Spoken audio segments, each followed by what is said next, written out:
This Sunday is now the second Sunday after Pentecost, and so we are well into our way through the summer and the long green season.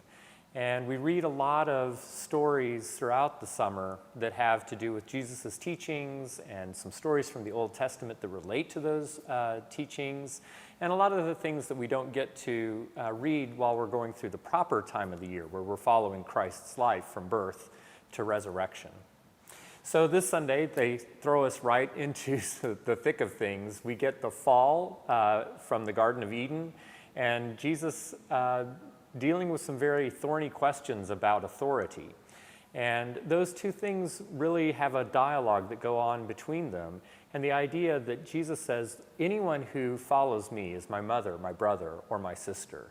And he's calling us to an awareness of our life together and our life in discipleship to God.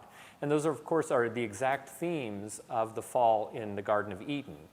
The biting from the fruit of the tree of knowledge was not necessarily the worst thing. I mean, knowledge we lift up as being something that we prize.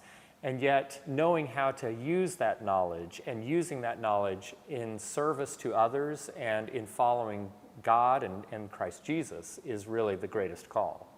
So we're really thinking about these themes as a way of awakening ourselves to awareness, being present with who we are and following that call. So in the hymns and in the prayers, you'll hear a lot about awakening.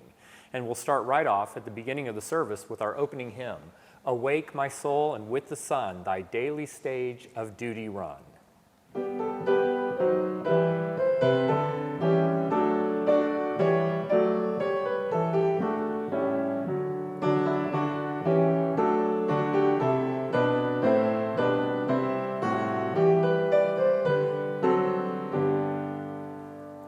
Starting off the service with a lot of energy and a very solid kind of tune that really puts us on firm grounding.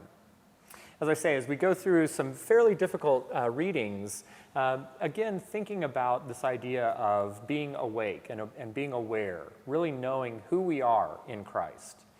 And at the offertory, the choir will be singing some words by George Herbert. And we sing a lot of music that sets poetry by George Herbert. And we've talked about him several times on these videos.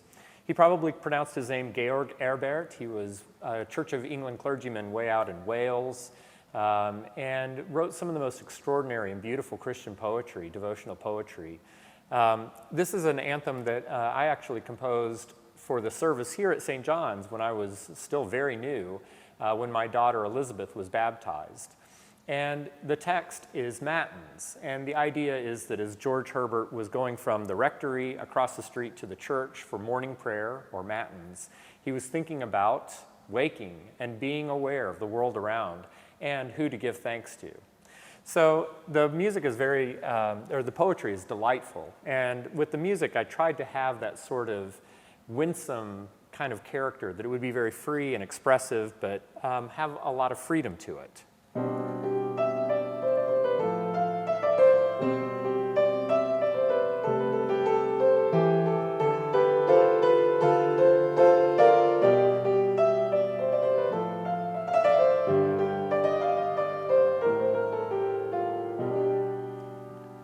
So never really feeling like it's quite settled in, always ready to move somewhere else as we are beginning our day, looking at the world around us, giving thanks to God, but then remembering that beauty and that excitement of our life around us is to call us to something greater.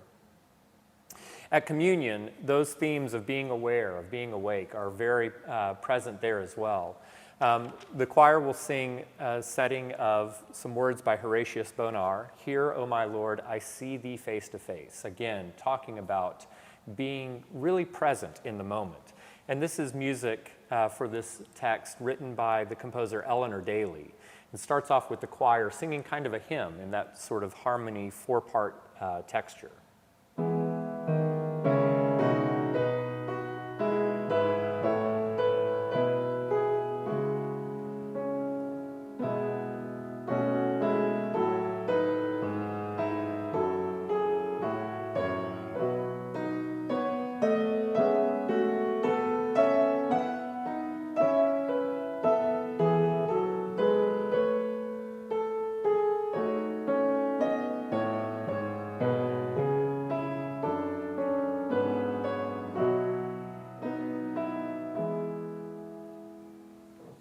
And of course, we have lots of other great hymns and prayers and readings. So we invite you to join with us this summer as we celebrate this long green season and enjoy the fellowship that we have together here at St. John's.